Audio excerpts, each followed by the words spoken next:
मुख्यमंत्री पुष्कर सिंह धामी ने प्रेमनगर सुद्दोवाला में प्रधानमंत्री नरेंद्र मोदी के मन की बात कार्यक्रम का 108वां संस्करण सुना। इस अवसर पर उन्होंने लेखक हरि सिंह बिष्ट द्वारा लिखी गई पुस्तक मन की बात सकारात्मकता संवाद से सशक्त भारत का विमोचन भी किया। इस पुस्तक में प्रधानमंत्री के मन की बात कार्यक्रम के 75वें संस्करण में 99वें संस्करण तक विस्तार से वर्णन किया गया है। मुख्यमंत्री धामी ने कहा कि मन की बात कार्यक्रम से प्रधानमंत्री ने देशवासियों को जोड़ने और समाज में बेहतर कार्य करने के लिए लोगों को प्रेरित किया है।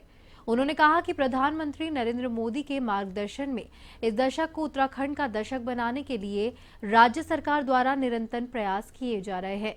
इस अवसर पर विधायक सहदेव सिंह पुंडीर, भाजपा के प्रदेश महामंत्री आदित्य कोठारी, जिला अध्यक्ष भाजपा देहरादून ग्रामीण मीता सिंह, उपाध्यक्ष उच्च शिक्षा उन्नयन समिति डॉक्टर देवेंद्र भसीन और अन्य गणमान्य लोग उपस्थित थे।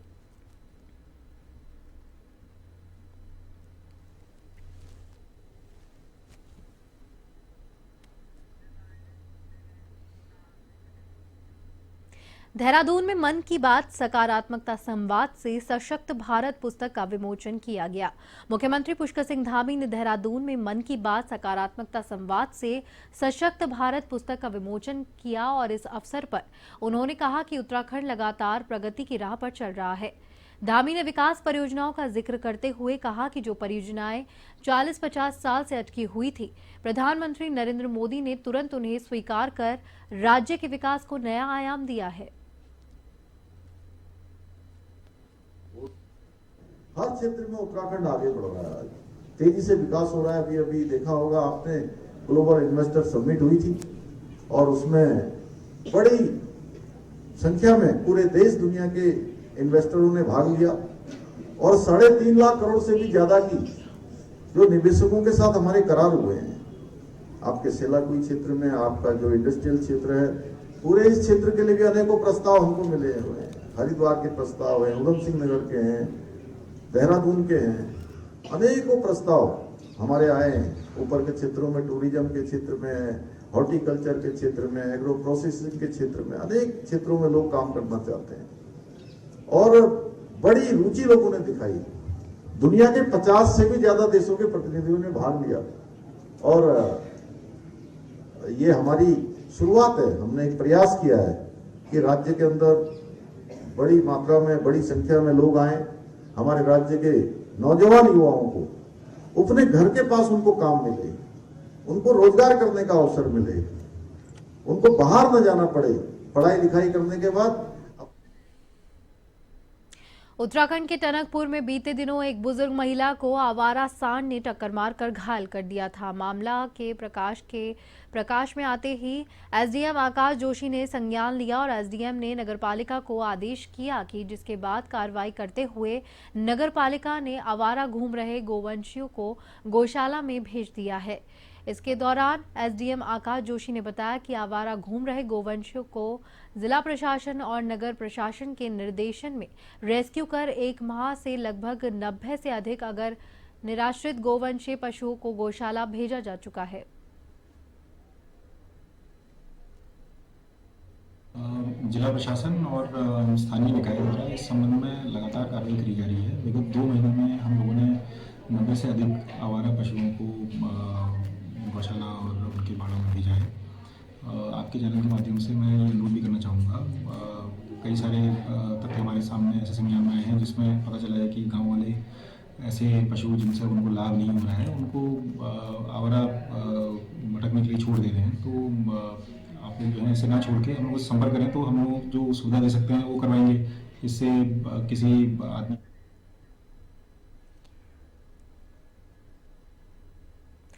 कांग्रेस के प्रदेश अध्यक्ष करण महारा ने धामी सरकार पर निवेशकों को लेकर दोहरा मापदंड अपनाने का आरोप लगाया है। इसमें बीजेपी के प्रदेश प्रवक्ता विनोद सियाल ने कहा कि मुख्यमंत्री पुष्कर सिंह धामी के नेतृत्व में उत्तराखंड प्रगति के पथ पर अग्रसर है। जो निवेशक उत्तराखंड में आने वाले हैं और जिनके साथ एमओयू साइन हुए हैं और धरातल पर उनकी ग्राउंडिंग भी हो चुकी है, ऐसे समय में कांग्रेस के जिम्मेदार विपक्ष की भूमिका निभानी चाहिए। उन्हें निवेश के इस वातावरण में उत्साह पैदा करना चाहिए, ना कि लोगों का मनोबल तोड़ना चाहिए। दूसरी ओर कांग्रेस के प्रवक्ता शीशपाल सिंह बिष्ट का कहना है कि प्रदेश में कानून व्यवस्था नाम की कोई चीज नहीं है, निवेशकों का उत्पीड़न हो रहा है।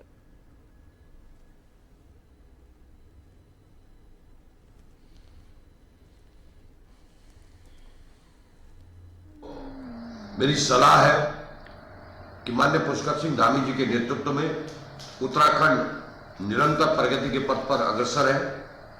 जो निवेशक उत्तराखंड आने वाले हैं उनके एमओ साइन हो चुके हैं, धरातल पर उनकी ग्राउंडिंग भी हो चुकी है।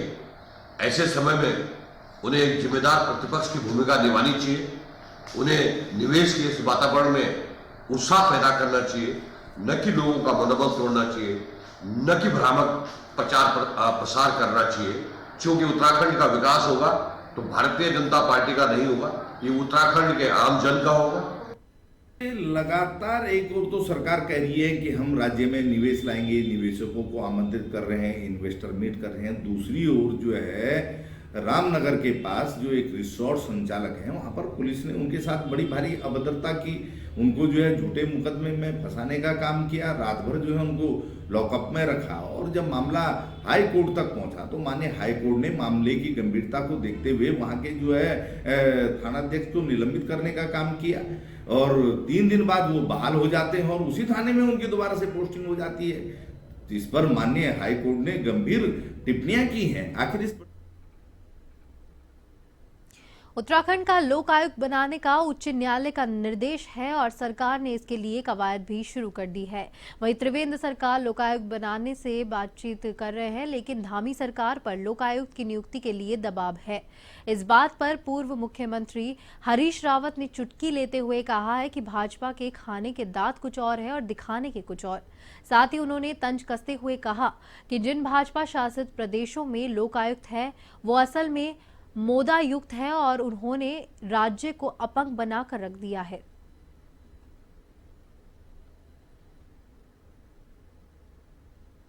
दांत कुछ और है, दिखाने के दांत कुछ और है। भाजपा ने कहाँ लोकायुक्त नियुक्त किया है, और जहाँ है भी तो वो लोकायुक्त नहीं है, वो केवल जो है मोदायुक्त है, जो है जहाँ है भी जब तो ये इनका कोई विश्वास वो नहीं है। इन्होंने संस्थाओं को बिल्कुल पंगु बना करके रख दिया है। कम से कम उत्तराखंड के अंदर इतनी ईमानदारी तो कर रहे हैं कि लोकायुक्त नियुक्त नहीं कर रहे हैं। उत्तराखंड के ऋषिकेश की छोटी सब्जी मंडी में देर रात दुकान में आग लग गई। आग की लपटों में मंडी की करीब 8 दुकानों को अपनी चपेट में ले लिया। जानकारी के मुताबिक रात करीबन 2 बजे स्थानीय लोगों ने सब्जी मंडी की दुकानों में आज आग की लपटें देखती हुई देखी और नजर देख तत्काल घटना की जानकारी दमकल विभाग को दी गई। सूचना मिलते ही दमकल विभाग की 2 गाड़ियां आग पर काबू पाने के लिए मौके पर पहुंची। करीबन 1 घंटे की कड़ी मशक्कत के बाद दमकल विभाग के कर्मचारियों ने आग पर काबू पाया।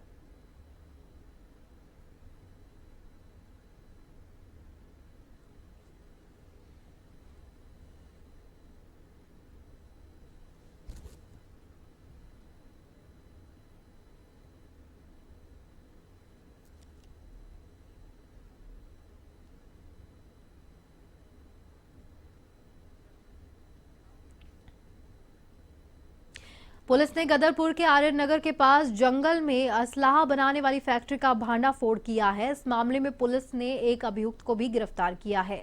उसने बड़ी संख्या में असलाह और उपकरण भी बरामद किए हैं। जहां पर एसएसपी मंजूनाथ टीसी ने बताया कि 29 दिसंबर को मुखबिर की सूचना पर थानाध्यक्ष के नेतृत्व में टीम ने आर्यन नगर में खेत के किनारे अवैध असलाह बनाने का आरोपी को पकड़ा और इसके पास से अवैध रूप से निर्मित भारी मात्रा में अवैध हथियार को बनाने के उपकरण भी बरामद किए गए।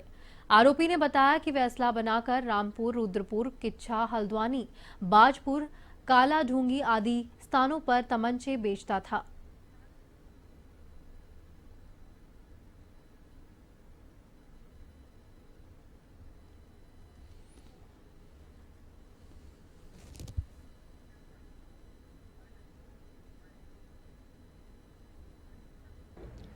माननीय मुख्यमंत्री महोदय का निर्देश रहता है कि इस प्रदेश को अपराध मुक्त उत्तराखंड बनाना है। इसी दिशा में पुलिस और सभी टीम्स को काम करना चाहिए। इसी क्रम में माननीय डीआईजी महोदय और माननीय डीजीपी महोदय और माननीय डीआईजी महोदय का लगातार निर्देश रहता है कि अपराध मुक्त उत्तराखंड बनाने के लिए गुड वर्क और स्पेशली ड्रग्स पे, वेपन्स पे काम करना चाहिए करके आज गदरपुर थाना पुलिस को बेहतरीन सफलता मिली है। हमारे को इस साल का सबसे हाईएस्ट वेपन्स रिकवरी हुआ है और गदरपुर थाना पुलिस द्वारा इनपुट पर काम करते हुए ग्राम आर्यनगर में खेत के किनारे में घनी जंगलों में अवैध असला बनाने का एक बहुत बड़ी फैक्ट्री उजागर किया गया है और बहुत बड़ी फैक्ट्री को भांडाफोड़ करते हुए फैक्ट्री को बरामद किया गया है। उसमें विभिन्न प्रकार के असले, जिसमें 11 तमंचे, विभिन्न बोर के 11 तमंचे जो चलती हालत में हैं और 12 आदत कारतूस, बहुत सारे आपका बैरल्स जिसको नाल बोलते हैं, हथियार का और अवैध असला का पार्ट्स होता है जैसे। अल्मोड़ा में झाड़ू टोकरा पंजर पूजने दिवस मनाया गया, जहां पर महिला और पुरुष द्वारा औजारों की पूजा की गई। इसका आयोजन झाड़ू टोकरा पंजर राष्ट्रीय महासभा संगठन ने किया। इस अवसर पर झाड़ू टोकरा पंजर राष्ट्रीय महासभा संगठन के राष्ट्रीय अध्यक्ष AK सिकंदर पवार ने कहा कि पूरे देश में झाड़ू टोकरा पंजर की पूजा की जाती है। उन्होंने झाड़ू टोकरा पंजर दिवस को राष्ट्रीय दिवस घोषित करने की भी मांग की।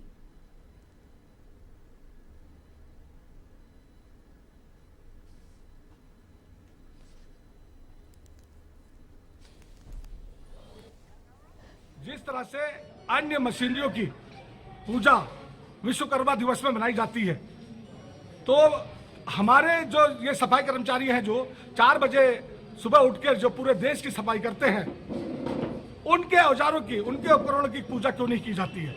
जबकि उनके उपकरण जो है, उनकी रोजी रोटी है, उनके बच्चे इसी चीज से IAS भी बने हैं, PCS भी बने हैं और अच्छे पदों पर गए हैं। तो हमारी प्रधानमंत्री जी से यही मांग है कि प्रधानमंत्री जी, जो आपने जो उनके जो सफाई कर्मचारी हैं उनके चरण धोकर जो उनको सम्मानित किया था और कोविड में इनको दी हीरोज कोविड का तमगा दिया था, तो हमारा कहना है कि मान्यवर 31 दिसंबर को पूरे और विकासनगर के सरस्वती शिशु मंदिर बाबूगढ़ का वार्षिक उत्सव धूमधाम से मनाया गया।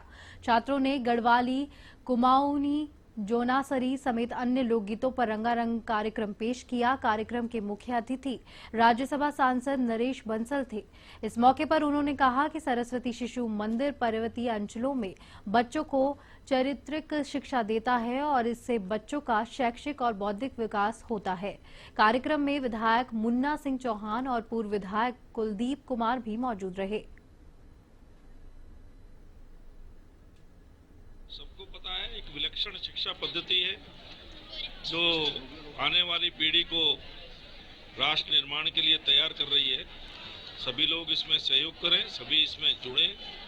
हम इस शिक्षा पद्धति के माध्यम से, सरकार ने भी इसकी अच्छी बातों को लिया है। नई जो हमारी शिक्षा नीति आई है, NEP नेशनल एजुकेशन पॉलिसी 2020, उसमें इस प्रकार की शिक्षा पद्धति ली है कि बच्चे अपनी मातृभाषा में और अपने हिसाब से सारा शिक्षा का अपना कैरियर तैयार करें और करते करते व्यावसायिक शिक्षा भी लें।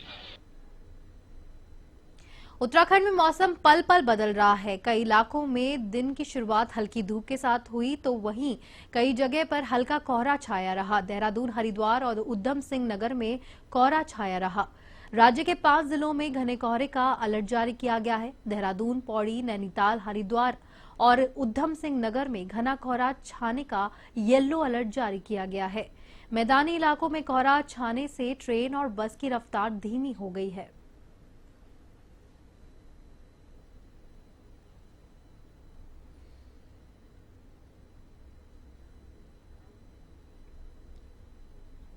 उत्तराखंड में समान नागरिकता संहिता का मुद्दा थमने का नाम नहीं ले रहा है। एक तरफ जहां प्रदेश सरकार UCC के लिए विधानसभा का 1 दिन का विशेष सत्र आहूत करने की तैयारी कर रही है, तो वहीं मुख्य विपक्षी दल कांग्रेस 1 दिन के विशेष सत्र को नाकाफी बता रहा है।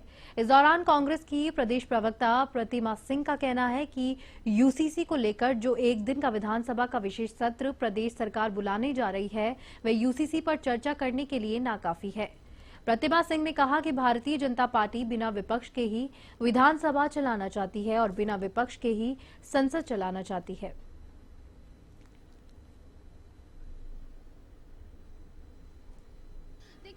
लगता है ये एक चुनावी जुमला था जो कि उन्होंने देने का कार्य किया था आखिरी मौके पर, और ये उनके घोषणा पत्र में भी नहीं था। और यूसीसी की रही बात तो इसका समर्थन कांग्रेस पार्टी ने हमेशा किया है। ये खुद अगर आपने कभी भी संविधान सभा की बहस सुनी होगी तो खुद ये बाबा साहब भीमराव अंबेडकर ने खुद कहा था कि जब जो है पूरा देश और देश की जनता यूनिफॉर्म सिविल कोड के लिए तैयार हो तो यूनिफॉर्म सिविल कोड को लागू कर देना चाहिए। ये भी कैसे कर सकते हैं, प्रदेश में आप कैसे लागू कर लेंगे? आपको इसके लिए केंद्र से अनुमति लेनी पड़ेगी, केंद्र जाना पड़ेगा। तो मुझे लगता है ये सिर्फ दिखावा है। जनता का जो ध्यान है वो महत्वपूर्ण मुद्दों से भटकाने के लिए धामी जी ये इस तरीके के जो प्रयास है वो कर रहे हैं।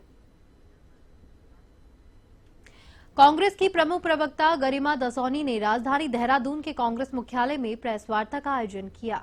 चंपावत में भाजपा के मंडल अध्यक्ष कमल रावत पर नाबालिग से दुष्कर्म मामले को लेकर भाजपा से जवाब मांगा गया। वहीं इसके साथ ही गरिमा दसौनी ने आरोप लगाया कि सत्ता पक्ष के दबाव में पुलिस ने आरोपी के खिलाफ मुकदमा दर्ज नहीं किया और 8 घंटे तक पुलिस ने पीड़ित परिजनों से पूछताछ की, उन्हें बिठाया रखा। इधर दूसरी तरफ भाजपा प्रदेश प्रवक्ता हनी पाठक ने कहा कि ऐसी वारदात पर समस्त भाजपा खेद व्यक्त करती है। हल्द्वानी की नन्ही परी मामले पर कांग्रेस के पदाधिकारी और सांसदों ने बयान दिया था कि मर्दों का प्रदेश बलात्कार तो होंगे ही, जिसे देखते हुए कांग्रेस कहीं पर आक्रोश और कहीं पर खामोश की राजनीति नहीं करे। बहुत ज्यादा दिन नहीं हुए जब एनसीआरबी का चौंकाने वाला डेटा सामने आया, जिसमें 907 बच्चियों के उत्तराखंड देवभूमि में हवस का शिकार बनने की खबर आई है, 778 अपहरण की खबर आई है। ऐसे में आज प्रदेश के अंदर कुछ भी गलत काम हो रहा है, कोई भी कुकर्म या दुष्कर्म हो रहा है, उसमें भारतीय जनता पार्टी के नेताओं की या कार्यकर्ताओं की संलिप्तता ना हो, ऐसा हो ही नहीं रहा है। आप भर्ती घोटाले में हाकम सिंह, संजय धारीवाल, नितिन चौहान को देख लीजिए या फिर अंकिता बिल्कुल बहुत ही ज्यादा गलत काम हुआ है, ये घृणित कार्य है और इसको लेकर हमारी पार्टी के सभी पदाधिकारी और पूरा हमारा भारतीय जनता पार्टी परिवार खेद व्यक्त करता है। लेकिन इस तरीके से कहना कि वो मंडल अध्यक्ष है, ये है, वो है, इस चीज का फैसला कोर्ट करेगा और कोर्ट जो भी फैसला करेगा उसका हम लोग स्वागत करेंगे। और पार्टी किसी भी प्रकार से किसी भी दोषी को बचाने का कार्य नहीं करती है और ना कभी करेगी। लेकिन जहां तक विपक्ष सवाल उठाने की बात कर रहे हैं तो हल्द्वानी में एक नन्ही परी नाम का केस हुआ था, उसमें कितने धरने प्रदर्शन लोगों को करने पड़े थे, तब 1 हफ्ते बाद जाकर एफआईआर हुई थी। उत्तराखंड के पौड़ी के सतपुली में आयोजित कार्यक्रम के 5वें दिन पूर्व मुख्यमंत्री त्रिवेंद्र सिंह रावत ने बतौर मुख्य अतिथि शिरकत की। इस कार्यक्रम में अतिथि के रूप में भाजपा महिला मोर्चा राष्ट्रीय महामंत्री दीप्ति रावत और जिला सरकारी समिति के अध्यक्ष नरेंद्र सिंह रावत कुट्टी और जिला पंचायत सदस्य कोटा सीमा सजवान की मौजूदगी रही। कार्यक्रम का शुभारंभ पूर्व पार्षद सतपुली थामेश्वर प्रसाद कुकरेती ने किया और वहीं इसी दौरान कार्यक्रम के आयोजक जगदम्बा प्रसाद डंगवाल ने सभी अतिथियों का स्वागत भी किया। पूर्व मुख्यमंत्री त्रिवेंद्र सिंह रावत ने परंपराओं को आगे बढ़ाने के लिए इस प्रकार के आयोजनों का होना आवश्यक बताया। कहा कि इस प्रकार के सांस्कृतिक आयोजनों से आने वाली युवा पीढ़ी भी अपनी परंपराओं से रूबरू होती है। इस मौके पर उन्होंने अपने कार्यकाल की उपलब्धियां भी गिनाई।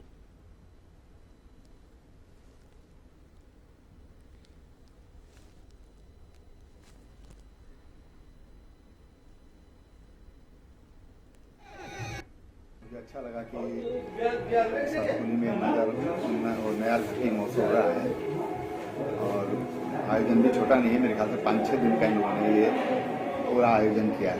आयोजनकर्ताओं को बहुत बधाई है, बहुत शुभकामनाएं हैं और जो क्षेत्र के लोग यहाँ पर आए उनको भी हमारी मंगल कामनाएं हैं।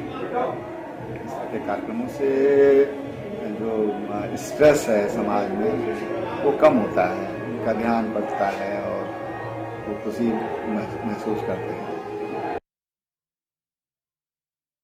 मैं इस चैनल के माध्यम से पूरी नयार घाटीपुरी क्षेत्र को विश्वास दिलाता हूँ कि ये कार्यक्रम निरंतर इसी प्रकार चलता रहेगा। बीच में 2 साल कोरोना के कारण हम इस कार्यक्रम को नहीं करा पाए थे, तो एक मैंने थीम दी थी कि चलो गांव की, और 2 साल मैंने ये कार्यक्रम गांव में करवाया था और अब लगातार ये कार्यक्रम, अब उस हिसाब से हमारा 11वां कार्यक्रम था और सतपुली के हिसाब से 9वां कार्यक्रम था। तो मैं समस्त क्षेत्रवासियों को यही आशा करता हूँ कि ये कार्यक्रम निरंतर इसी प्रकार चलता रहे और हम ये चाहते हैं कि जो हमारे बाद आने वाली पीढ़ी हो वो प्रेरणा ले और ये बागडोर अपने कंधों पे संभाले और इसी तरह से कार्यक्रमों को आगे बढ़ाएं। हम ये चाहते हैं कि नयार घाटी का नाम होना चाहिए, ये नहीं कि जगदम्बा डंगवाली कराएगा, इसको कोई भी कराएगा मैं उसके साथ तन मन धन। मुझे लगता है कि हम लोग अपनी संस्कृति को भूलते जा रहे हैं धीरे धीरे, और एक ये माध्यम है, एक मंच है जिससे कि मुझे लगता है कि हम अपनी संस्कृति को अगली पीढ़ी तक हस्तांतरित करेंगे।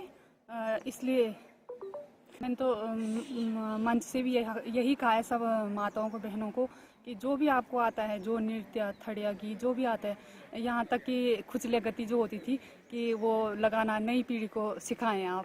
और गुलबंद, मेरा फोकस उस पे है कि आप जो हमारे एक होता था ना आभूषण गुलबंद, वो वापस आए और हमारी पहचान हो उससे कि हम गढ़वाली हैं। नयार घाटी एक, मैं कहूँगी, एक सभ्यता है। नयार घाटी से आसपास के सिर्फ एक ब्लॉक नहीं, कई ब्लॉक हमारे सारे आसपास के जुड़े हैं। नयार घाटी पूरे, मैं कहूँगी कि जिले की, पौड़ी जिले की एक ऐसी घाटी है जिससे कि हम सब जुड़े हुए हैं।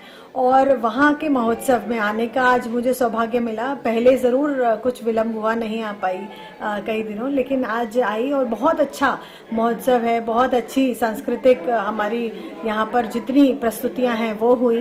तो इस तरीके के सांस्कृतिक कार्यक्रम ज़रूर हमारे शहर में, हमारे ज़िले में, हमारे जो एरिया है वहाँ होते रहने चाहिए, ताकि हमारे बच्चे हैं, हमारे आगे वाली भविष्य की पीढ़ी है, उनको भी अपनी भाषा, बोली, संस्कृति, वहाँ के किस प्रकार से गाने हैं, लोकगीत हैं, उनके बारे में पता लगे।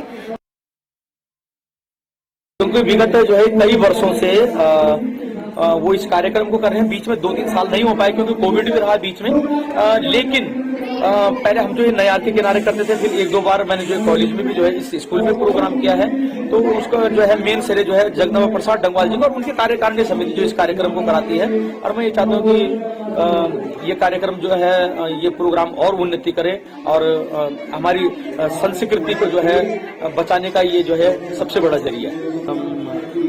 पौड़ी क्षेत्र जो है, हमारे उत्तराखंड में जो पौड़ी क्षेत्र है जो है अपना में जो है, वर्तमान में हम बहुत विमुख हो रहे हैं। कलाकारों के पहनावों से, गायन से, वादन से हम विमुख होते जा रहे हैं, जिसके प्रति सरकार को बहुत ध्यान देना पड़ेगा।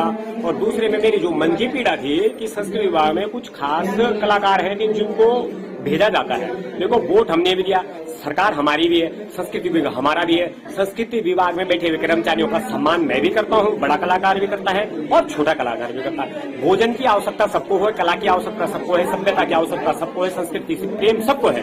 तो इसलिए मेरा यही निवेदन है उन समस्त अधिकारियों से और नव सरकार से, मेरा यही निवेदन है कि देखो, काम सबको देना चाहिए, कोई करे ना करे वो इसकी इच्छा पे है, पर सरकार को फिर भी जो यहाँ के स्थापित कलाकार है, नए कलाकार है, सबको काम बराबर बांटना चाहिए। ये मेरा नम्र निवेदन है।